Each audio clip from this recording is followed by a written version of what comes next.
एक 70 साल पुरानी डायरी जो आज भी नए राज लिख रही है।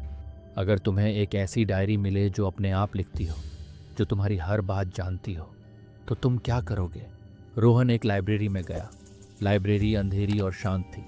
शेल्फ्स पर पुरानी किताबें धूल से भरी थीं।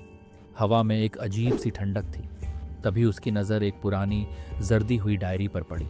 उस डायरी पर लिखा था, मीरा, 1953। रोहन के हाथ अपने आप उस डायरी की तरफ बढ़ गए। उसने डायरी उठाई।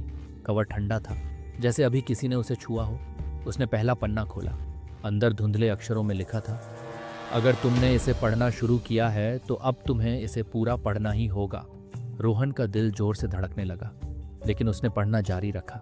मीरा एक लड़की थी जिसने लिखा था, मैं राहुल से प्यार करती हूँ, पर मेरे घर वाले इसके खिलाफ हैं। डायरी के पन्ने पीले पड़ चुके थे, लेकिन इंक चमक रही थी। फिर अगली लाइन, अगर कोई ये डायरी पढ़ रहा है तो समझ लेना, मैं अब जिंदा नहीं हूँ। रोहन के शरीर में सिहरन दौड़ गई। उसने अगला पन्ना पलटा। तभी उसे एक ठंडी सांस अपनी गर्दन के पीछे महसूस हुई। वो तुरंत पीछे मुड़ा। कोई नहीं था।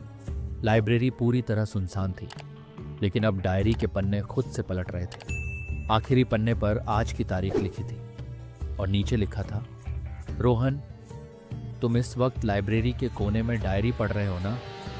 रोहन के हाथ कांपने लगे। उसने डायरी को छोड़ दिया और वहां से भागने लगा, लेकिन तभी थप, डायरी अपने आप बंद हो गई और उसकी कवर पर एक नया नाम लिखा था, रोहन 2025। नया ट्विस्ट, रोहन का सबसे बड़ा झटका। रोहन लाइब्रेरी से भाग रहा था। उसकी सांसें तेज थीं, लेकिन जैसे ही वो दरवाजे तक पहुंचा, दरवाज़ा अपने आप बंद हो गया। धड़ाम! लाइब्रेरी में अब बस घड़ी की टिक टिक की आवाज़ आ रही थी। तभी पीछे से किसी ने धीरे से कहा, रुक जाओ, अभी तो खेल शुरू हुआ है। रोहन का शरीर सुन्न पड़ गया। उसने धीरे से पीछे मुड़कर देखा। एक लड़की खड़ी थी, सफ़ेद कपड़े, बिखरे हुए बाल और आंखें बिल्कुल काली। उसका नाम था आयशा। वो डायरी की तरफ देख रही थी, जैसे उसे सब पता हो। तभी डायरी के पन्ने फिर से पलटने लगे। रोहन और आयशा ने देखा, आखिरी पेज बदल चुका था। नया मैसेज लिखा था, अगर तुम्हें लगता है कि तुम किसी और को डायरी देकर बच सकते हो तो तुम गलत हो। रोहन का चेहरा सफ़ेद पड़ गया। डायरी एक शतरंज की चाल खेल रही थी। आयशा ने डायरी को उठाया और हल्की हंसी हंसी। मुझे पता था तुम भी इसके जाल में आ जाओगे। रोहन सदमे में था।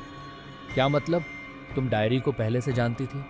आयशा बोली, नए लोग सिर्फ शिकार नहीं होते रोहन, कुछ लोग इस डायरी के मालिक भी बनते हैं। तभी डायरी में नए शब्द खुद ब खुद लिखे जाने लगे। रोहन, नए रखवाले का स्वागत है। सोचो, अगर तुम्हारी किस्मत लिखने वाली एक चीज़ तुम्हें कंट्रोल करने लगे, तो क्या तुम उसे रोक पाओगे?